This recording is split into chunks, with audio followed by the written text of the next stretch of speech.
Hello, this is Steve Poulter with Ghost Trades. I'd like to welcome you to the weekly market wrap.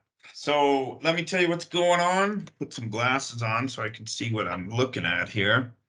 The market stopped its rally a couple of weeks ago. We had an unexpected move to the upside in January. We had a lot of things that surprised people.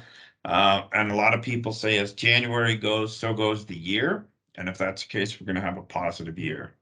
I didn't really think we would have a negative year because we've only had 4 back-to-back negative years in the history of the stock market. So, and realistically, if we look at the fourth quarter of last year, we see that the market was trying to find a base, if not move higher. And then we had that positive January. However, last week was our second down week in a row. And I expect us to struggle again this week. It's a short week because of the holiday, but we have the Fed notes coming out.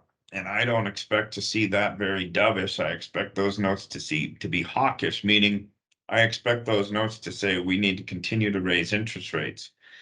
Also, last week, a couple members of the Fed committee, not the chair, but the committee, came out unsolicited and said, hey, I think we were not being aggressive enough raising interest rates.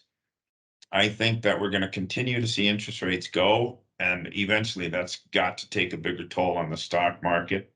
Inflation has not slowed down, regardless of what the government says. If you've been grocery shopping or filled your tank with gas lately, you know that inflation is not coming down at all.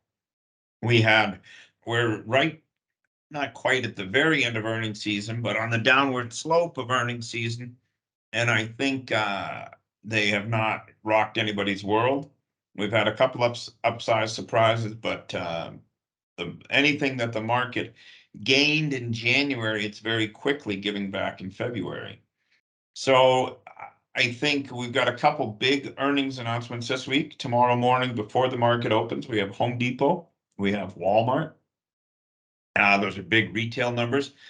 And we'll see how that inflation is affecting our shopping habits. So Home Depot might be doing good because I think more people are doing do-it-yourself projects at home because housing has gotten so out of control. With interest rates going higher, the chance of you selling your home is a lot harder than it was 6 months or a year ago. So that's going to affect people moving. They're going to want to fix up their home because they're going to be in it a long time. So, like I said, I would be very weary to jump in with both feet for the next little while. I would look at maybe some credit spreads on if you're going to play the market, because I think the upside is limited. I think the downside has more potential. So if you want to look at bear call spreads, those are debit trades. Bear put trades, which are a debit trade, or bear call spreads, which are a credit trade. I would look at some puts on individual equities or the market as a whole as we start going down. Hopefully, we do find some kind of a bottom. We've had 2 down weeks in a row, like I've mentioned, and hopefully we'll get through this next week. But rarely do I remember a time when they read the Fed notes. It's not the interest rate announcement. That was a couple of weeks ago. Now this week they read the notes from the meeting.